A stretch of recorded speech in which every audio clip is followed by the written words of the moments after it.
Hey, how's it going? So today is going to be a really fun video. It's going to be a test video here with the EcoBoost Mustang.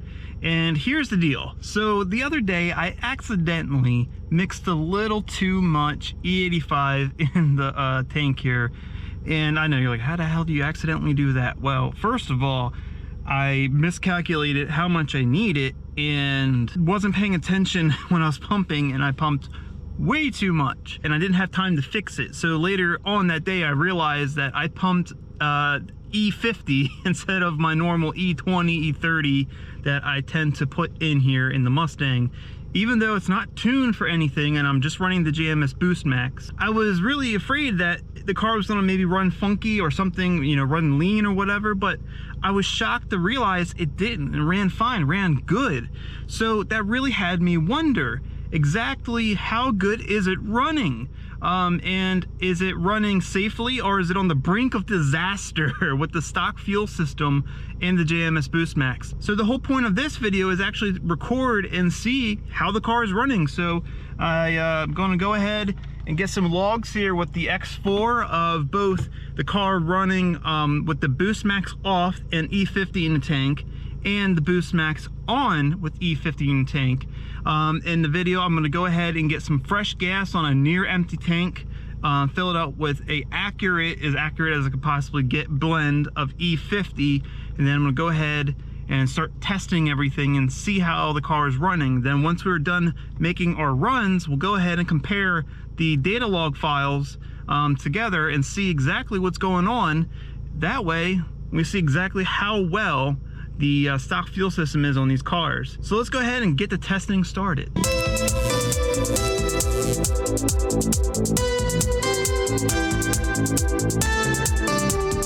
So before I begin the testing, I want to go ahead and say that yes, I assume the risks involved in doing this, and yes, there is possibility that I could blow something up. I understand. You ain't got to tell me. I know. That's why we're doing this, for science. So go ahead and enjoy. All right, so I'm at the gas station now. So using this E85 mixture calculator here by Brew City Boost, it's the one I generally use.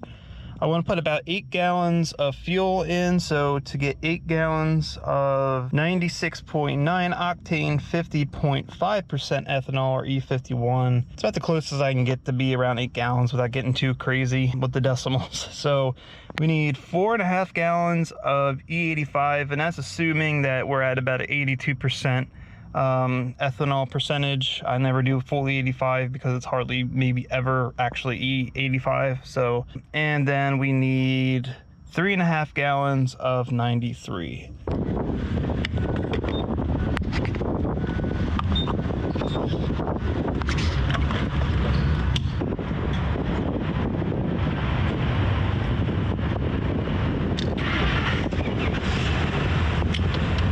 All right, there's my E85. Now let's go ahead and put the 93 on. All right, 93 at, oh my God, when did freaking gas go over $5 again? Jesus. All right. Well, good thing we only need 3.5 gallons of this stuff.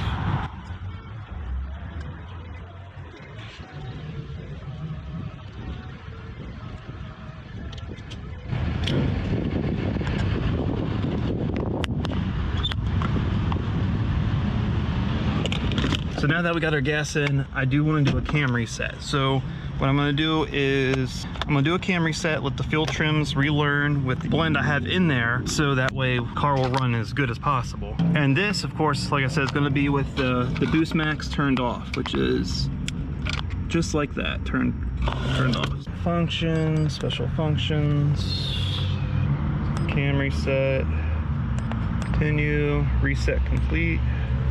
Okay. Now I'm gonna go ahead and do all the stuff you need to do the idle, relearn, and all that good stuff so the car's running good. Drive around, get everything where it needs to be, get the OAR back to its you know, maxed values, and once I do that, then we'll go ahead and do the pool. We'll log it, and then we'll do it all over again with the Boost Max on and see how well the fuel system can handle the extra boost plus the extra E85. All right, so I got the car, you know, already set up. Got the OAR maxed out there, and your fuel trims are looking pretty solid with the E50 blend. So we're pretty much good to go take our log here. So we're gonna go out now to a nice open road. I don't know what gear I'm gonna do the pull in because I don't really want to go too fast. 7th is the 1-to-1 gear in the Mustang here with the 10 speed, but that's gonna put me way over the limit. Like, that's way too long. Like, if I was dynoing the car, maybe. I think if I ran in 5th even, I think that's enough. That'll put enough load on the car and I won't be like really going faster than I need to be. So let's go ahead and get that log taken care of. All right, on my stretch of road here, got everything set up here. I'm in drag strip mode because this is like the hardest running mode. You know, got it locked down in 5th gear, and I'm gonna take it from 3,000 to red line and see how everything looks. So go ahead, activate our log, hit it.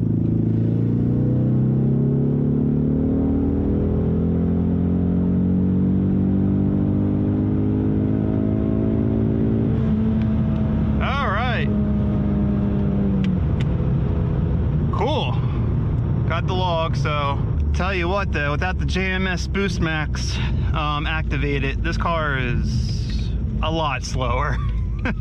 A lot slower.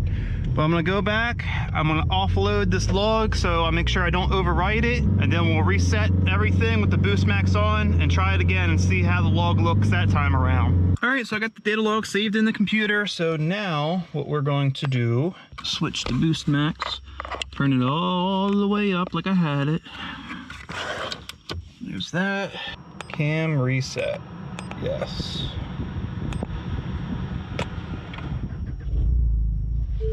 All right, cool.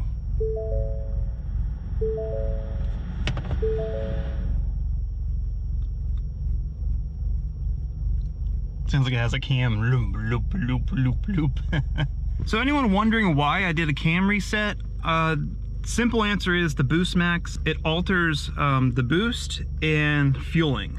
Doesn't mess with timing, but it does alter boost and fueling. So I want the car to relearn what's going on with what the Boost Max is doing, since it's going to be altering fueling as well. So that's why I did a cam reset with it on. Otherwise, the fuel trims could be a little wonky, and you know, the way the car runs could be affected. So now, obviously, we have to go through the whole process again, driving around, letting the car relearn things, resetting the OAR. So I'm gonna go ahead, I'm gonna go do that. Once I get everything redone, then we'll go ahead and take our second run in data log. We'll come back and then we'll go ahead and compare our data in the 2 graphs and the 2 runs and see exactly how the car is running with E50 in the tank. All right, so we're back on the stretch of road here. We got everything reset. The fuel trim should be good enough to make a run. And yeah, I think we'll be good to go. And I tell you what, it just is a massive difference that Boost Max makes, man. And with the E50 in the tank, oh my God, this car just runs so good. I just hope that it shows that it's running as good as it feels. When you're not expecting it to do something and it does something, when it shifts gears around 50 miles per hour and it kicks the back tires loose, when everything is dry and hot, yeah, you don't expect that. So I know the car's making good power, and everything looks as good as before too. I've been watching everything, paying attention to the air fuel ratio and all that. I don't know how accurate the gauge is on the car, but I'm sure it's ballpark accurate. So you know if things are running in a safe limit or not. And so far everything's been running great. Full throttle, it's, you know, down in the 10, 11 air fuel range, which is definitely good. So once again, I'm going to do the pull, 5th gear, 3,000 RPM. Here we go, hit the data log. Oh, so much more power.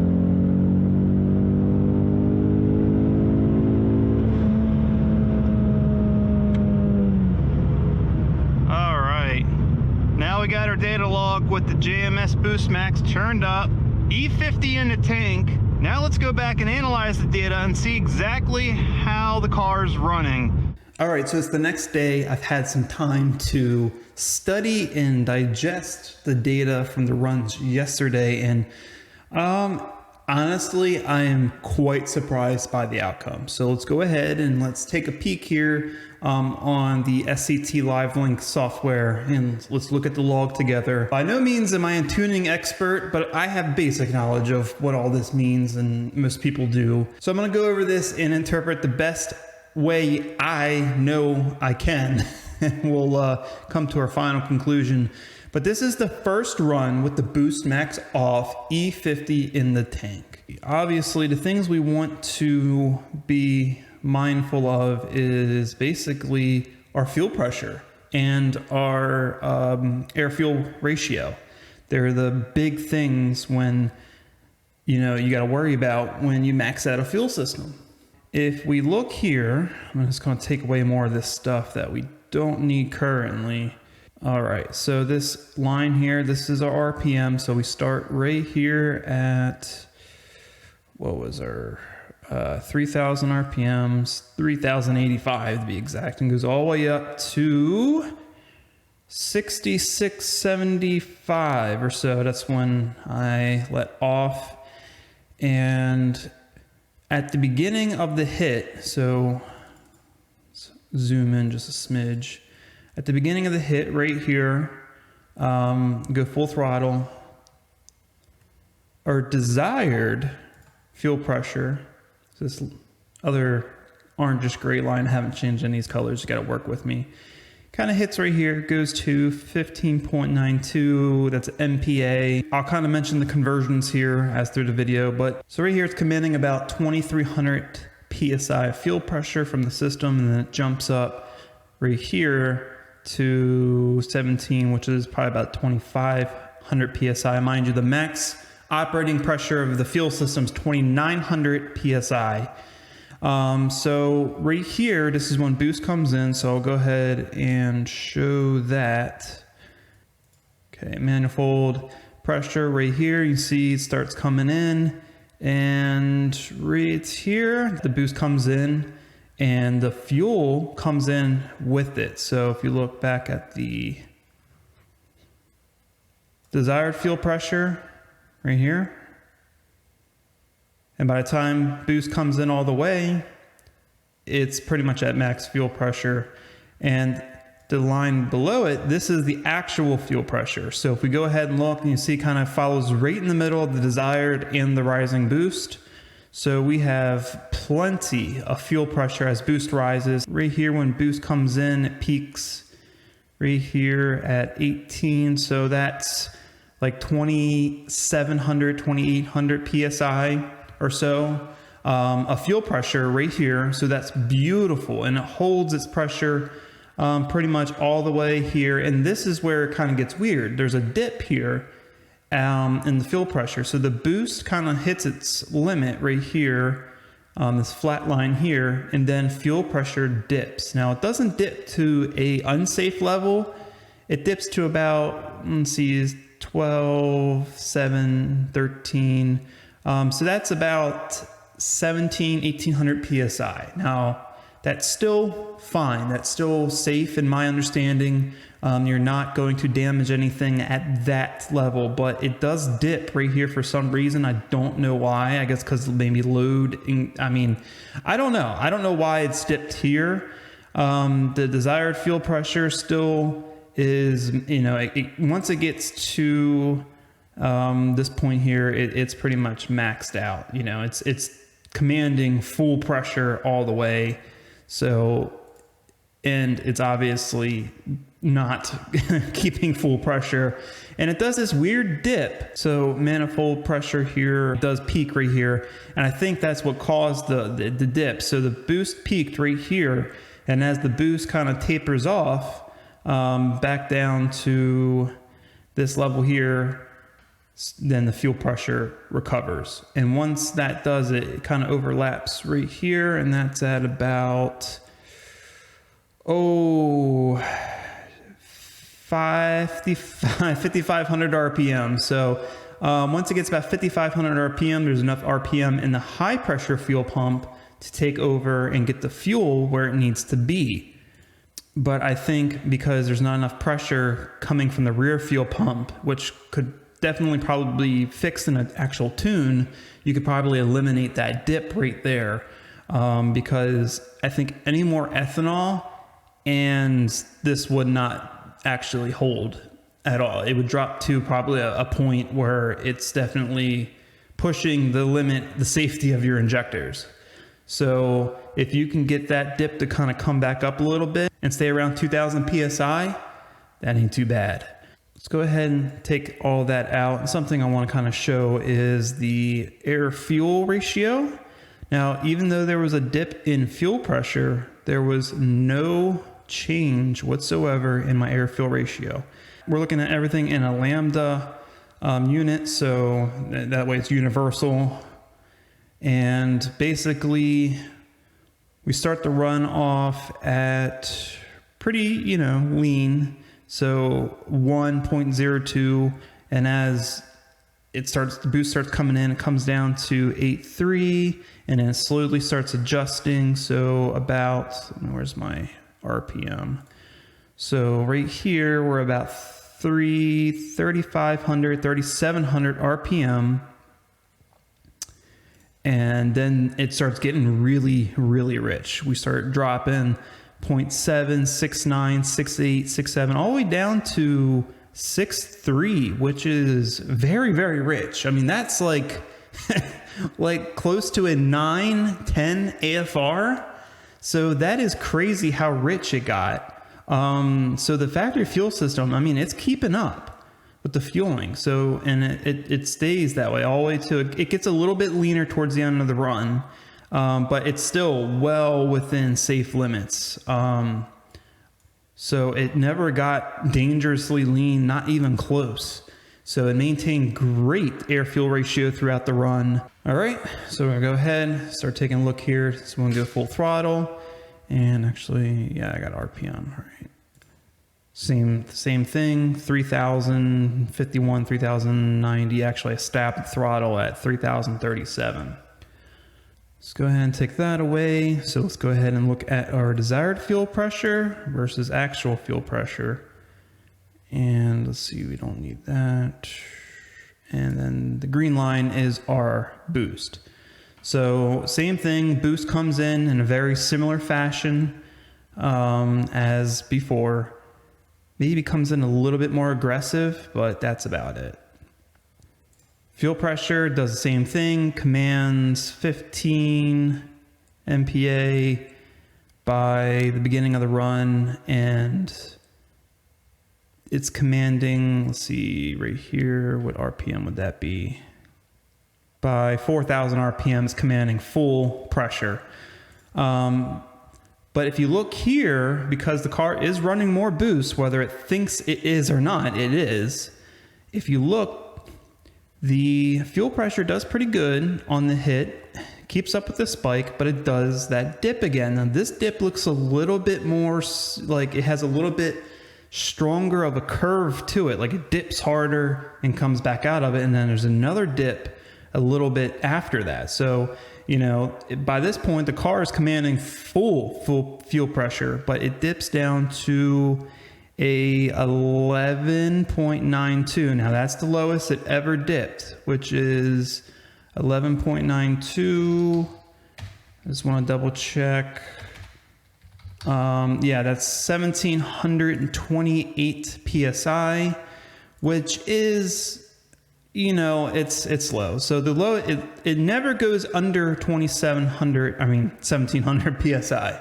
So I think that's fine. Then it goes back up, and right about here, it starts to go to its max fuel pressure, and then it dips again towards the other half of the run, and we go to about 17 MPa, which, at this point we're well over 2,000 PSI of fuel pressure. And so that dip happens at about 55 and then comes out of it about 5,600 and holds fuel pressure all the way through. Now, if that dip wasn't there, full fuel pressure would have pretty much been achieved at about 5,200 RPM. But there was, some little weird dip there, and I don't know why, because the command of fuel pressure was maxed out. And with that, let's go ahead and look at the other parameters. Let's look at our lambda once again, and obviously it's running a lot richer.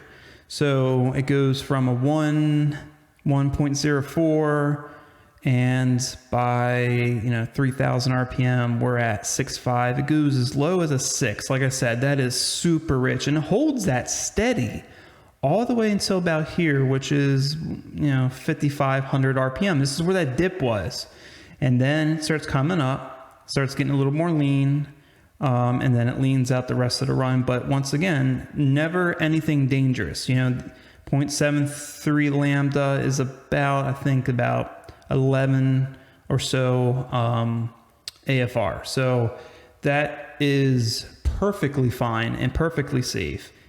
So the fuel system was actually compensating very well.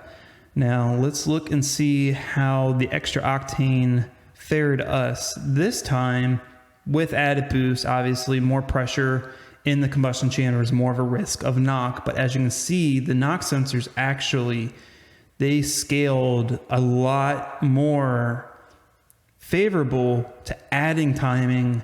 So it starts adding timing pretty much at the beginning of the run, about a 1/4 degree, goes back off, then it goes back to a 1/2 degree, and almost a full degree timing towards the end of the run. And kind of just, it's doing its thing. And yeah, at the end of the run, it's adding 0.8, so almost a whole degree of timing, over 3/4 degree. So that's a lot of power on the table when you are considering all things. So that's really good. Or because it's extra fuel, I don't know. But the whole point is, this just goes ahead and shows that the factory fuel system is extremely stout, and it can handle E50. No problem. Quite honestly, I don't think you have a problem with this.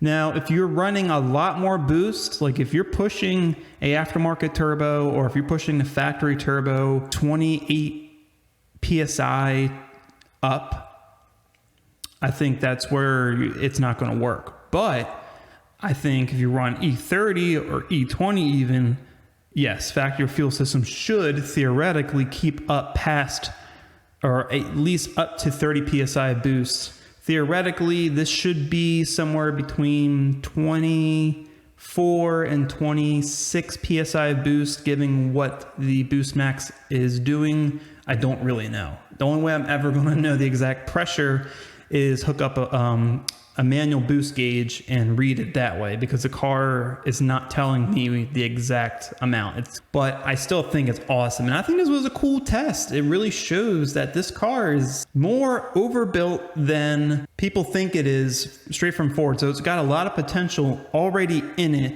and it gives us a lot of room to grow with factory parts, which is good, because a lot of times, especially with Ford stuff, you can only get so far before you already hit that wall, that limit on factory stuff. But this car gives us a lot of really good starting stuff. And, the fuel system's pretty substantial.